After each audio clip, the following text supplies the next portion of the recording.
What's up guys, welcome back to a brand spanking new video. I'm going to be reacting to Indonesia today, following on from my commentators have said to me, Mr. Dino1974 full 2, I'm assuming that's when your birthday is, 1974, and Mr. Dino Mayankoro 5, I slaughtered that name. That name was quite hard. Yeah, thanks guys for commenting on my videos to react to Geography Line Indonesia. So here I am doing that for you guys. Please comment below if you want me to react to anything else. Right, Indonesia. Well, the closest I've been to hearing about Indonesia is firstly the comments, and secondly I watched this movie. The name was something like Saran Turang, like some sort of fighting movie. It was a kind of spin-off of Karate Kid kind of thing. It was so good, honestly, and I learned so much about it. And I haven't ever really heard of Indonesia before that. I know where it is in the world map, but other than that, I'm clueless. So my guy Bobs is gonna help me out. So let's get to it. Everybody, so if you don't know anything about Indonesia, before I start, actually, please remember to subscribe, but make sure you subscribe so you can catch on to my other videos when I post them. And make sure to like this video if you haven't already, please. Helps me out. Reach other people. Come on. Alright, and press the bell button. Alright, cool. Let's start. Hey everybody, so if you don't know anything about Indonesia, basically all you have to know is that it's kind of like the Hawaii of the Muslim world, but it's like huge. It's like the biggest state, and with orangutans. And that's it, just no punchline. Let's just go to the intro song. It's time to learn geography now! Hey everybody, I'm your host Barbie. So as some of you know, I've been to Indonesia one time on one island for like 3 hours. I ate one dish, so basically I'm like the Indonesia expert, right? Well, if not, I'm kind of like the only guy on YouTube doing full profile videos like this, so for now, you'll just have to kind of deal with me for like the next 12 or so minutes. Woohoo! Default! Now, of course, bro, this guy is the best at describing countries. You're way more than qualified to do so. The amount of research I bet you do into them, damn. Alright, so again, if you don't know anything about Indonesia, it's basically like if the Middle East and South Asia had an incredibly colorful, loud, somewhat explosive set of babies. Like thousands of them. Okay, that doesn't really help. First of all, Indonesia is the world's largest archipelago nation, located right where the Indian Ocean meets the Pacific Ocean, on the incredibly clustered set of islands making 6 countries known commonly as Nusantara, or the Malay Archipelago.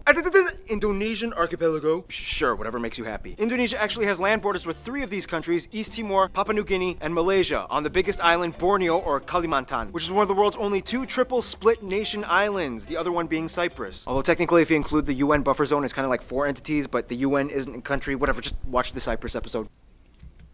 Triple split. 3 ways. How does that make sense? And an island?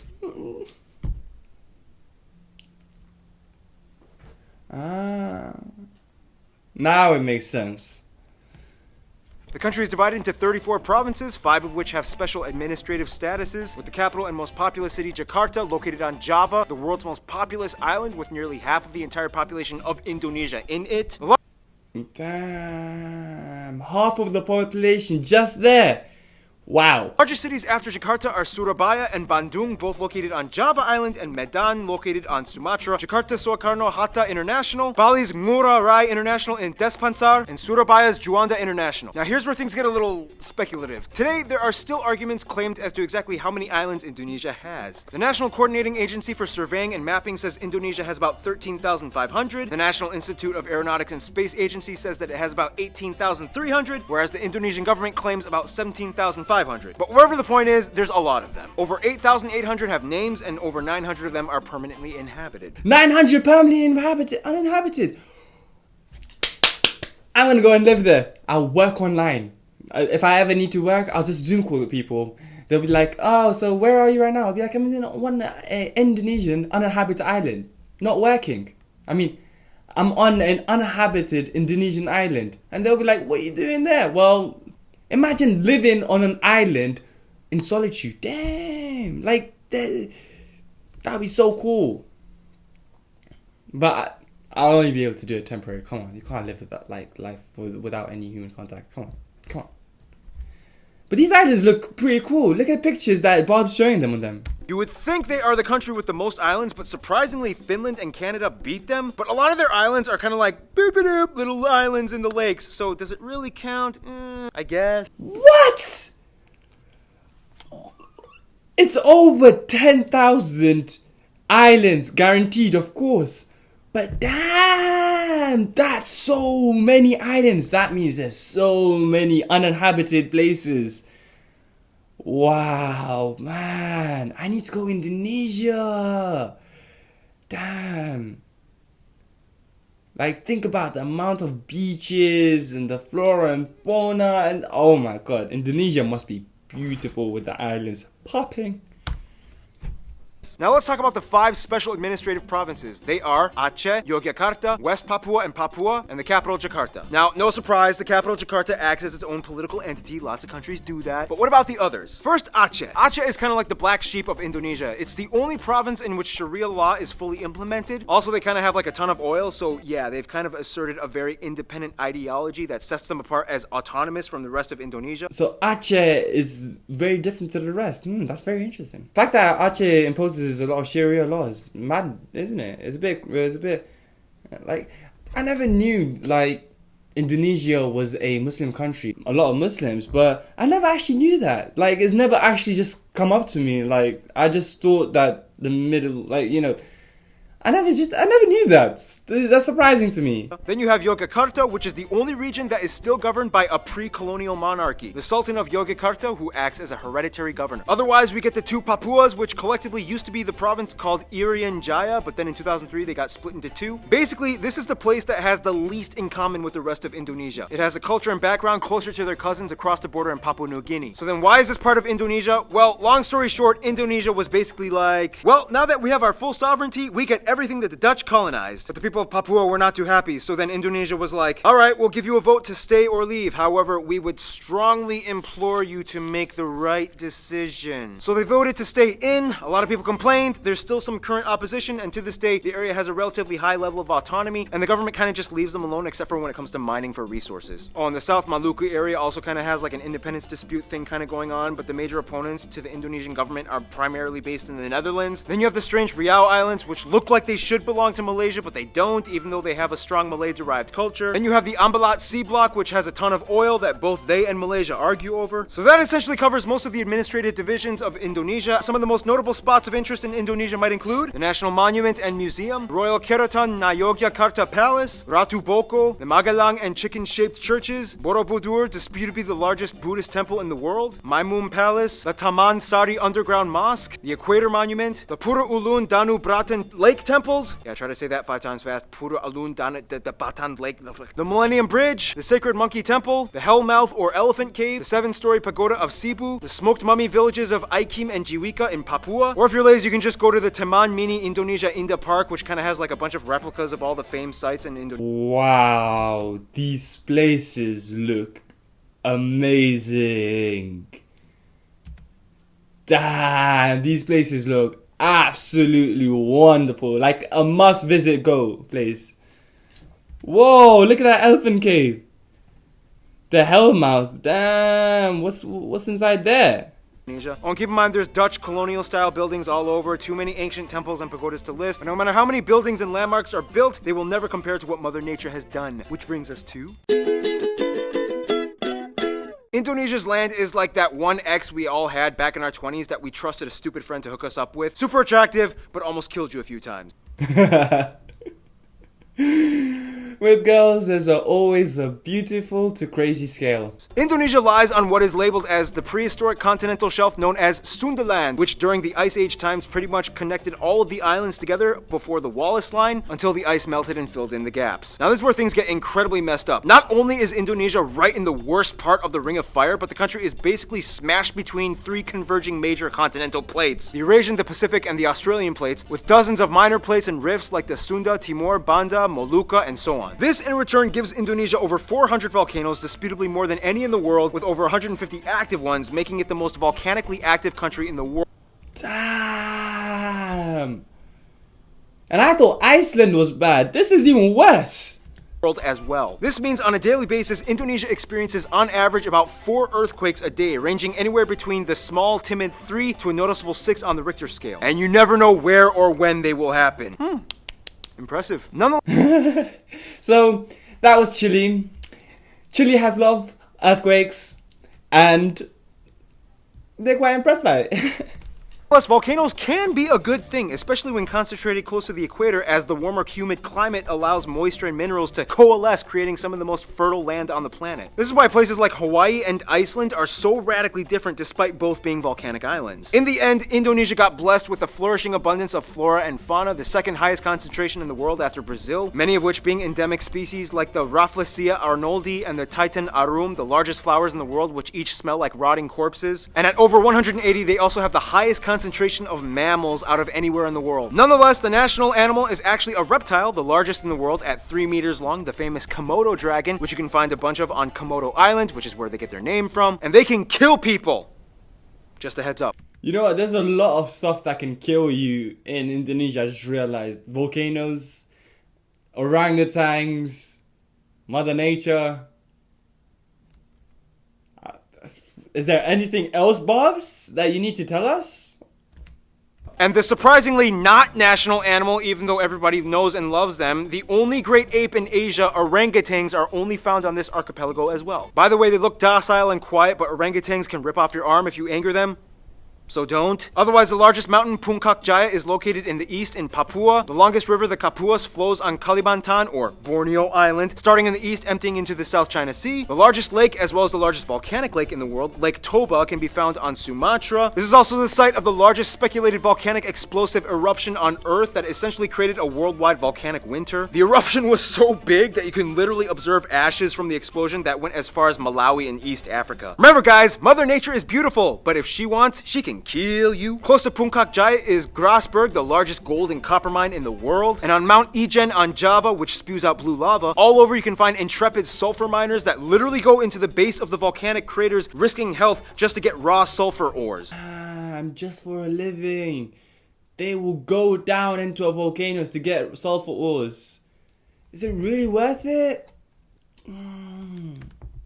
Otherwise, you have other anomalies like the Sidoarjo mud volcanoes, the 3-colored Lake Kelimutu in Flores, and the Kakaban Island jellyfish lake. Too many strange places. To this day, Indonesia is the #1 producer of palm oil, cloves, cinnamon, nutmeg, coconut, and vanilla. Some national dishes might include things like rendang, satay, or satay, gado-gado, lontong, ketupat, papeda, ikan bakar, pempek, tumpeng, lemang, and the national dish nasi goreng, which basically just means fried rice, which has no exact recipe. You can mix it up and kind of do whatever you want to it. Oh, and keep in mind, Malaysia might argue that some of these dishes belong to them, but that's a whole other story tied in with history and culture.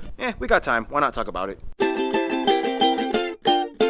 Now, there's a lot of curious mysteries when it comes to Indonesia's people, like how did they become predominantly Muslim? Or what's the whole deal with them in Malaysia? Or wait, this guy is considered an Indonesian? What? First of all, the country has about 263 million people, making it the 4th most populous country in the world, with the largest population of Muslims as well. Now here's the thing, in a sense, yes, 95% of the population is considered native Indonesian, but that's an incredibly broad term considering that Indonesia has about 300 different ethno-linguistic groups split up across all the island regions of the country. If you look at a map with the actual ethnic group breakdown, it kind of looks something like this. Nonetheless, the 2 largest parent ethnic groups are the Javanese that make up about 40%, the Sundanese that make up about 15%. Otherwise, the rest of the population is primarily made up of smaller groups and tribes that have only around 2 to 3% each, like the Batak, the Oh wow, they've got a massive amount of different ethnic groups. Over 300! Damn! 38% of the population is different. Wow!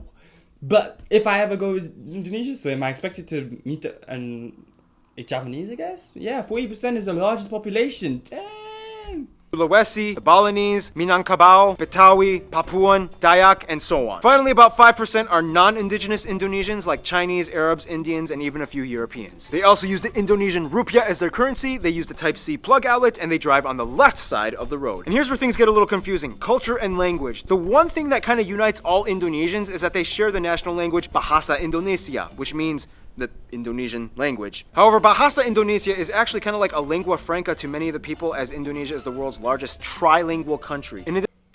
World's largest trilingual. I mean, I know a lot of languages, but I don't, like, more than two, I cannot speak fluently. Like, I'll understand words, not even sentences, words. So the fact that they can speak 3 languages fluently, damn! Bloody hell. In addition to Bahasa Indonesia, most people speak their own mother tongue as well as English. Yep, English. They caught on quick when they realized it was the money language. The funny thing is, even though the Javanese make up the largest people group, the Javanese language is not an official language. Technically, it could have been, but then that would have favored one people group over all the others, which would have caused tension, so they kind of had to choose like a neutral default. Plus, Javanese is like really hard to learn, and the original writing system, although very beautiful, is incredibly difficult to read. Those scriptures look wham. I mean, unless that is actually repeating the same letter over or the same word over and over again. Wait, is that Arabic? They don't really use it anymore though. Wait, what? Was I not listening? What? Javanese looks really complicated. Right. Nonetheless, at nearly 100 million speakers, this makes Javanese the largest non-official minority language in the world. And that's why the Bahasa Indonesia language is so strange. It's not even technically indigenous to Indonesia, but more Malay-derived. To this day, people who speak Bahasa Indonesia can understand somewhere around 60 to 70% of what their neighbors are saying in Malaysia. The biggest difference, though, would be the loanwords, as Indonesia took quite a bit of influence from the Dutch back in colonial time. The loanwords, I like that. I like to hear that. But from the colonial times, what kind of... Why did they take it from them? Interesting. For example, kantor versus kantor, doctor versus doctor, mantel, mantel, oma, opa, wortel, wortel. Doesn't every language basically borrow a lot of words from other languages? Come on. Speaking of the Dutch, quick history lesson. Hindu kingdoms, Buddhist kingdoms, Islamic kingdoms. The Portuguese come in quickly, but then the Dutch flock in. Japan comes in for a couple of years and decimates a huge chunk of the population. Independence, Republic, the Suharto years. Controversial incidents and fights with ethnic Chinese, Timorese, and Papuan peoples. Suharto falls, Reformation period begins, and here we are today. In Indonesia, all citizens are required to register under one of 6 recognized religion categories: Islam, Protestant, Catholic, Hindu, Buddhist, and Confucianism. If you don't Wait, so you have to actually come underneath one religion. So you can't even go there like atheist. Wow. Wait, unless Confucianism. Confucianism was the first time I actually heard that. So I'm not too sure what that is. Interesting. identify with either, then sorry. Prior to Islam entering around the 13th century, Indonesia was actually primarily Hindu and Buddhist. It's disputed on how exactly Indonesia became prevalently Muslim. Some people will say that it's because of the Arab traders that came by in the early first millennium. Others will say that maybe it had to do with the Malacca Sultanate conquest that fought against the Hindu and Buddhist kingdoms. And the truth is, both might be right. Inevitably, Bali became like the last sort of haven for whatever Hindus were left. The eastern Nusa Tenggara region and the Papuas remained predominantly Christian as the Dutch and Portuguese shared the gospel. Islamic culture in Indonesia is a little different from what it looks like in the Middle East. For one, most mosques don't have the typical dome structure, and actually many of them resemble Hindu temples, like the Demak Great Mosque. When a family member dies, their relatives might often come together and pray for a whole week, and then again on the 40th day, and then on the year anniversary, and then on the 500th day, and so on. That's nice. So after 40 days you pay for the dead, and then after 500, like, that's really nice to think that they really care for their like loved ones and till after death for a very long time. That's a really nice way. Like, if I ever passed away, I would love to be remembered for that long. Also, the night before Eid al-Fitr, the youth might gather and go around neighborhoods reciting the takbir. Those are some things you don't really typically find in the Middle East. Clothing modesty customs are pretty loose. Not all Muslim women wear hijabs, however the ones that do might also complement it with Western clothing, like branded t-shirts with skin-tight sleeves and jeans. When I was in Indonesia, I saw a hijab-wearing woman with short sleeves and capri pants exposing her calves. I was like, can they do that? Now, in terms of culture, again, it depends on where you are, and many indigenous peoples still follow ancient traditions. Everything from the Minangkabau candle dance to the gamelan players of Yogyakarta, Wayang Javanese shadow puppetry. The shadow poetry looks pretty cool. I want to check that out. Balinese festivals, Sumatran pencaksilat martial art tournaments, Kenya motif paintings of the Kalimantan tribes, the deadly Pasola game played by Sumba peoples, Karabeng cow racing on Madura Island, the strange burial traditions of the Toraja people, and everywhere you can find those pointy longhouses. Otherwise, some notable people of Indonesian descent might include people like... Let's see if I recognize any famous people from there. The first president, Sukarno, Gadamaja, R.A. Kartini, B.J. Habibie, Iko Uwais, Damn, that Iko Uwais looks fairly strong. Yayan Ruhian. Yep, Yan Ruhian. I'm not sure. I think I recognize him for a sport, not actually. So I recognize him as an actor, but I'm not sure if he's what he's famous for. Sesep Arif Rahman, Agnes Monica, Iwan Faz, Anggun, Megawati Sukarno Putri, the Hartono brothers, and YouTubers Brian Emanuel and Raditya Dika. Now, it's so hard to cover Indonesia's culture because there's so many different people groups, each with their own cultures. It's insanely colorful and rich. I wish we could cover more, but we gotta move on to some diplomatics, shall we? Okay, so Indonesia is basically like the kingpin of Southeast Asia with the largest population and economy, as well as being a member of the G20. Therefore, they know how to manage relations. First of all, the rest of the Muslim nations in the Middle East generally get along with Indonesia as they see them as kind of like their strange Asian cousins. Indonesians make up the largest group of pilgrims for the Hajj in Mecca. However, there has been some controversy with Saudi Arabia in regards to migrant worker abuse and death sentences. Since then, Indonesia dramatically decreased its expat programs. The US, the Netherlands, and Australia are kind of like their biggest non-Asian supporters. In addition to trade and business, the US played a huge role in Indonesia's independence, and they worked closely during Cold War times. The Netherlands still holds close ties to Indonesia despite post-colonial bitterness. Plus, tons of Indonesians live in the Netherlands. To this day, they have the second largest population of Indonesians outside of Indonesia after Malaysia at nearly 2 million. Australia gives some of the most aid to Indonesia, especially after catastrophe incidents. And even though there are some controversies involving immigration and attacks on Australians abroad, they still share close ties generally. Now, Indonesia and Malaysia are kind of like the Colombia and Venezuela of Southeast Asia. They're like the twins separated at birth and have a strange love-hate relationship. Malays accuse Indonesians of stealing their culture and language. Indonesians accuse them of not being grateful for all their help during war times. But when they actually meet up as people, it's like they're totally brothers. Nonetheless, most Indonesians I talk to have said Japan is probably their best friend, which is funny because Japan kind of really messed things up during World War II. Nonetheless, they've moved on, and today Japan makes up the largest export partner. Tourists flock in year-round, and the two have been building each other up for over half a century. In conclusion, Indonesia's people are very much like their islands, numerous with lush, colorful, strange diversity. Sometimes a cyclone, earthquake, or volcano of controversy erupts, but at the end of the day, they still flourish together as one. Stay tuned, Iran is coming up next. Thank you guys for watching my video. Please make sure to like the video, subscribe for more, and comment below what you think of my videos. What I thought about Indonesia, Indonesia is a really beautiful and lush environment, and I'd love to go there just to visit the uninhabited islands. Cause come on, they looked pretty cool. Honestly, I'm getting more and more into the Indonesian culture, and I learned so much about Indonesia today I didn't know before. Like the demographics, the languages, location. Nah, I need a location. Come on, who doesn't know the location? Yeah, and a lot of Indonesia has surprised me a lot. Like, I didn't know it was that beautiful. I actually didn't know. Like, it's a must-go place. It's actually a must-go holiday vacation. And I love the culture. I love Indonesian culture. The what I've seen so far, it looks beautiful, and I'd love to go there. And